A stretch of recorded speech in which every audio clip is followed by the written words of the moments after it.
You think you've seen chaos? You think you know what happens when power collides with loyalty, when authority meets betrayal? What went down on Friday Night SmackDown wasn't just another segment, wasn't just another firing, it was the nuclear detonation of everything Paul Heyman built over decades in this business. Nick Aldis didn't just fire the Wiseman, he obliterated him, destroyed every ounce of dignity he had left, and the reason why? Well, buckle up because what I'm about to break down for you is going to change everything you thought you knew about WWE's power structure. Before we dive into this carnage, before I take you ringside to witness the fall of an empire, I need you to do something for me. If you're tired of surface-level wrestling coverage, if you want the raw truth, the emotional storytelling, the breakdowns that make you feel every moment like you're standing in that arena, then smash that subscribe button right now. Join the SLAMZONE family because we're building something special here, and I promise you, by the end of this video, you're going to understand why this moment matters more than anything else happening in wrestling today. Hit that notification bell, because you don't want to miss a single upload when we drop these breakdowns every single week. Let me set the scene for you. Friday Night SmackDown, the arena is electric, the crowd is buzzing with anticipation because Triple H is scheduled to appear. The Game, the chief content officer, the man who rebuilt WWE from the ground up, he's coming out to address the WWE universe. But there's this feeling in the air, this tension that something isn't right. You can sense it, that uncomfortable energy that tells you chaos is about to unfold. Triple H's music hits, and the crowd erupts. This man commands respect like few others in the history of this business. He walks down that ramp with purpose, with authority, and you can see it in his eyes, he's here to handle business. He steps into the ring, microphone in hand, and he starts addressing the fans about the upcoming plans for SmackDown, about championships, about opportunities, about giving the WWE Universe the best product possible. Then it happens. Paul Heyman's music interrupts. The special counsel, the Wiseman, the advocate of Roman Reigns, he comes strutting out with that smug expression painted across his face. The crowd immediately shifts, half booing, half intrigued, because when Paul Heyman shows up unannounced, you know something explosive is about to go down. He's dressed in his signature suit, phone clutched in one hand, microphone requested in the other, and he's got that look, that dangerous confidence that says he's about to drop a verbal bomb on everyone watching.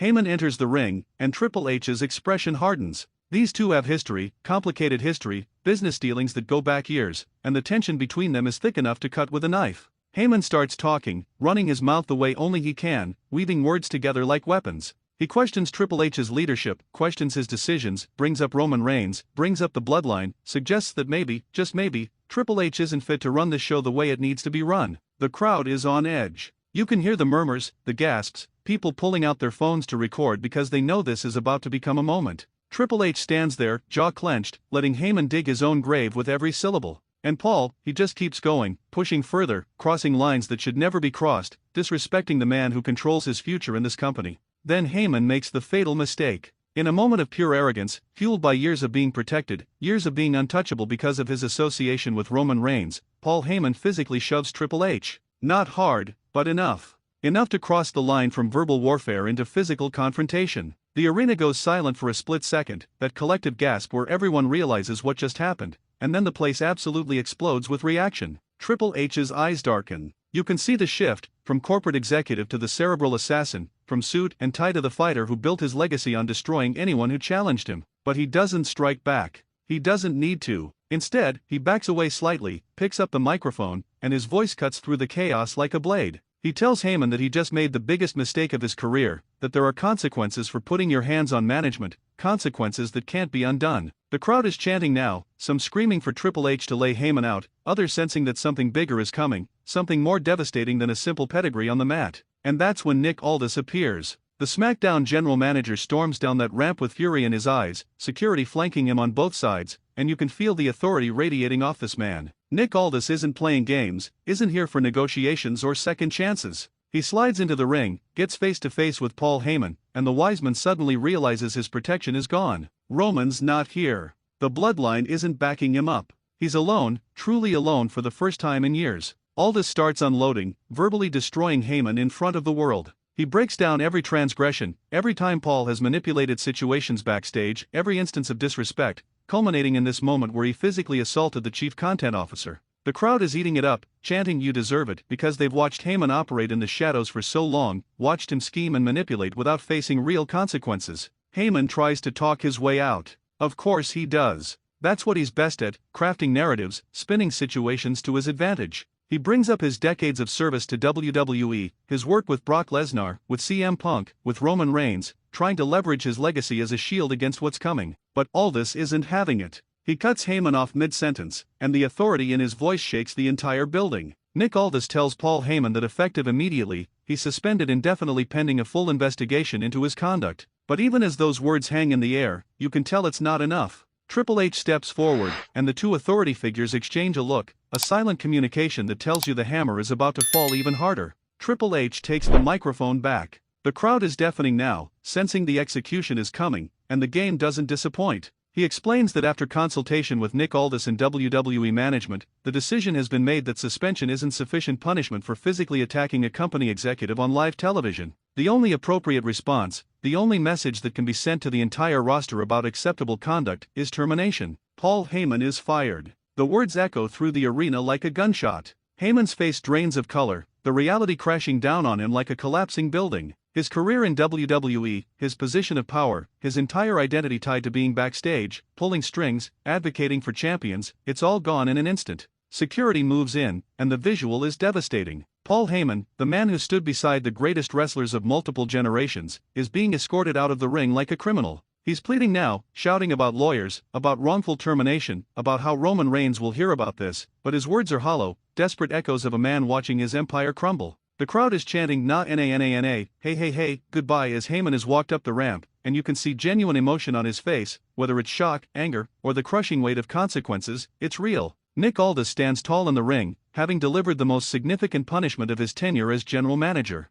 Triple H nods in approval, the message sent clearly to everyone in the back: nobody is above the rules, nobody is untouchable, and physical confrontation with management will end your career. Now here's where this gets even more interesting, and I need you to stick with me because the implications of this moment are absolutely massive for WWE's future. If you're enjoying this breakdown, if you're feeling every moment of this chaos like I am, do me a favor and hit that like button right now. Comment below and tell me what you think happens next, because your theories matter, your voice matters in this community. Share this video with your wrestling friends because we need to spread the word about what just went down. What does Paul Heyman's firing mean for Roman Reigns? The tribal chief has been tied to Heyman for years, the Wiseman has been his mouthpiece, his strategist, the brain behind his record-breaking championship reign. Without Heyman, does Roman's character change? Does he become more vulnerable, more isolated? Or does this create a scenario where Roman comes back to SmackDown demanding answers, demanding that Heyman be reinstated, potentially putting him on a collision course with Triple H himself? Think about the story possibilities.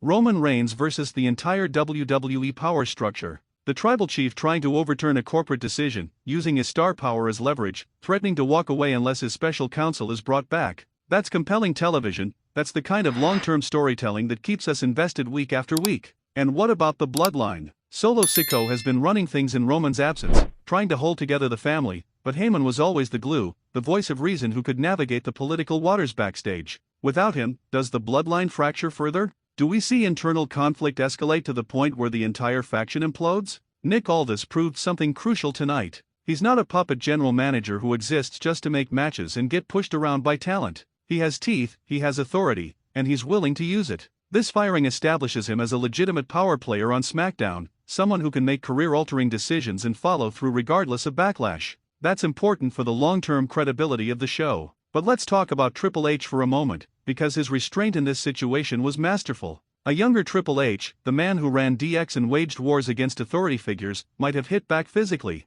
But this version, the executive version, understood that the most devastating response wasn't violence, it was ending Heyman's career with a decision. That's character evolution, that's showing growth while maintaining the edge that made him legendary. The way this entire segment was structured, from Heyman's interruption to the escalation to the final firing, it was perfect pacing. Nothing felt rushed, nothing felt forced. Every beat had weight, every word mattered, and the emotional payoff when Heyman was escorted out felt earned. This is the kind of wrestling storytelling that transcends just being entertainment, it becomes memorable moments that we'll reference for years. You have to wonder what's next for Paul Heyman as a character. Is this truly the end of his WWE career, or is this a work that sets up an even bigger return down the line? Wrestling has taught us that firings on screen rarely mean permanent departures, especially for someone as valuable and talented as Heyman. Could we see him show up managing someone new in a different promotion temporarily? Could this be the setup for the most dramatic return in wrestling history when Roman Reigns needs him most? The crowd's reaction throughout this whole ordeal told the story better than anything else.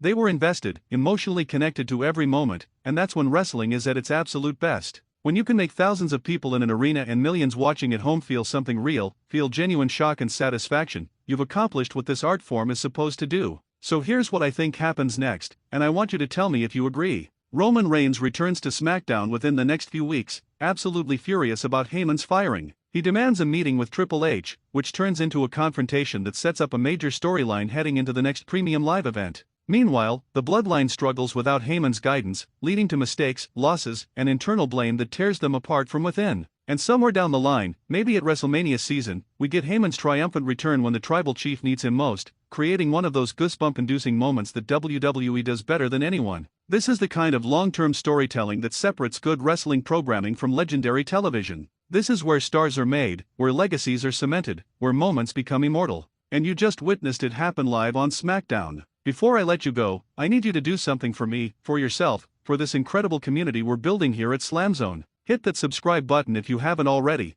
because we're bringing you this level of passionate breakdown every single week. Turn on notifications so you never miss when we drop new content, because wrestling moves fast and you want to be part of the conversation when these moments happen. Like this video if you felt the intensity of what went down, and comment below with your predictions, your theories, your emotions about Paul Heyman's brutal firing. Share this with everyone you know who loves wrestling, because we're growing this family one passionate fan at a time, and your support means everything. Together, we're not just watching wrestling, we're experiencing it, dissecting it, living it through every shocking moment and unexpected twist. What happened to Paul Heyman tonight wasn't just a firing, it was a statement about power, about consequences, about how quickly everything can change in this business. The wise man fell, and the shockwaves from his destruction will be felt across WWE for months to come. This is SLAMZONE, where we break down the moments that matter, where we feel every emotion, where we understand that wrestling isn't just entertainment, it's the most compelling storytelling on television. Until next time, keep living the passion, keep feeling every moment, and remember that in this business, nobody is safe, nobody is untouchable, and the next shocking twist is always just one show away.